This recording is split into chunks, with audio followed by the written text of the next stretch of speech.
I'm Chelsea Locke. I am a mother of 3 young children, 2 of which have food allergies. I'm sure you've probably heard of food allergies before. It's something that's fairly common. However, I have realized that there are many misconceptions that go along with food allergies.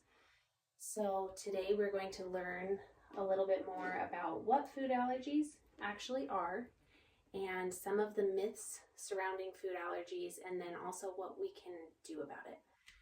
So I want to empower you. A little bit about my family. My son, that is now 4 years old, was diagnosed as a baby with multiple food allergies, and my 2-year-old was also diagnosed with a food allergy as a baby. So we have learned a lot and come a long way, and it has been challenging, but I love to be able to teach other people about this disease. And to begin, what are food allergies? So food allergies are an immune response to proteins in foods. So you've probably heard the term allergy. Sometimes it gets used in different ways, sometimes not necessarily in a medical way. Maybe you're allergic to your homework or something, but an actual allergy is something that affects your immune system. And it is different from an intolerance, which is more of a digestive issue or something outside of the immune system.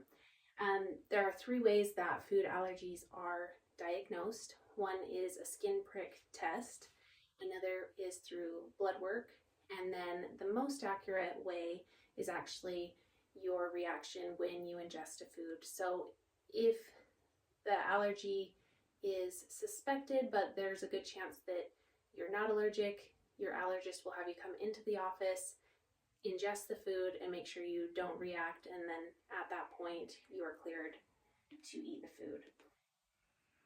In the US, 15 million people have food allergies. So it's a growing disease. There are 8 foods that are the most common allergens. In the 1940s, 0.1% of the US population had food allergies, and it has been steadily increasing. Now, 8% of the population has food allergies, so that's an 8,000 times increase, which is epidemic level increase. And at some point, that means you will likely interact with someone with a food allergy, may affect you or your loved ones. So we just want to share some knowledge so that you will be empowered and know what to do in that situation. So we don't really know exactly what causes food allergies, but scientists and allergists have some hypothesis. So they have what is called the 6 Ds of preventing food allergies. The first one is dirt. We've become so clean and sanitary. We don't spend as much time outdoors.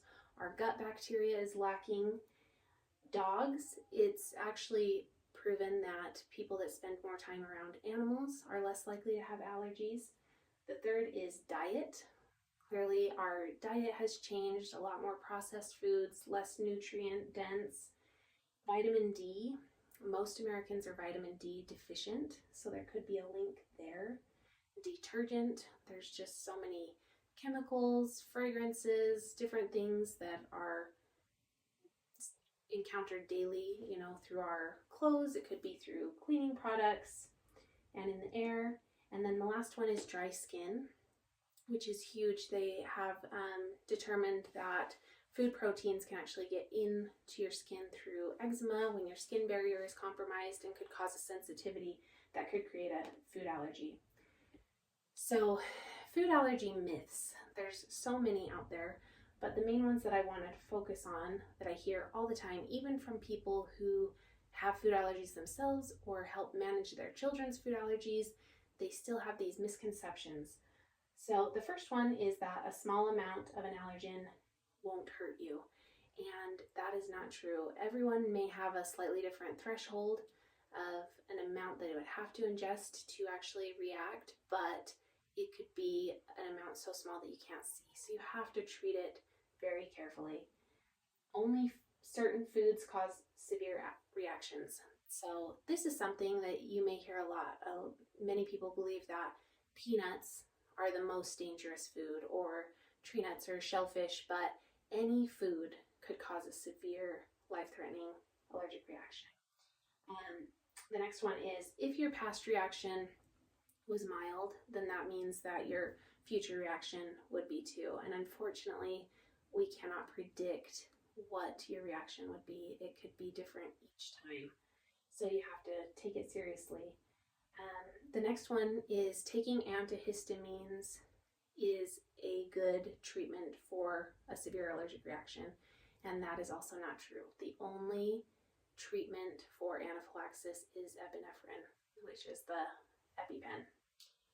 And the other thing with the food allergy testing is you'll get a number, and this is something that your allergist will have to decipher, but the higher the number doesn't necessarily mean you're more allergic or that your reaction would be more severe. And then the last one is, if you haven't had a severe reaction, you don't need to carry an EpiPen, and that is not true. If you have a diagnosed food allergy, you need to carry an EpiPen at all times. Food allergy safety. So this is something that can give you a little bit of confidence and empowerment, things that you can actually do to keep yourself and others safe.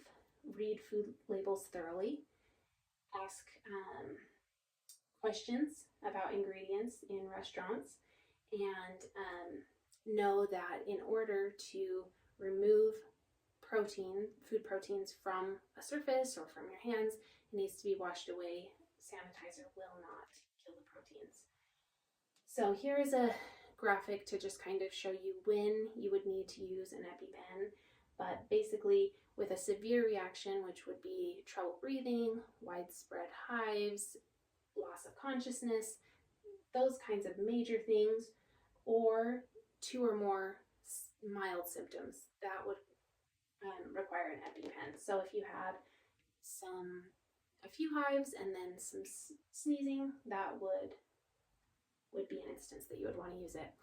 How to actually use the EpiPen, they're all a little bit differently, but for most of them, you will pull the safety cover off, hold it to the outside of the thigh, push in, and wait 3 seconds. In conclusion, I just want you to know that although food allergies are somewhat mysterious and not something that we have a cure for yet, it is something that you can feel empowered if you're prepared, if you know how to ask the right questions, read labels, and always carry your EpiPen. There is hope and safety there.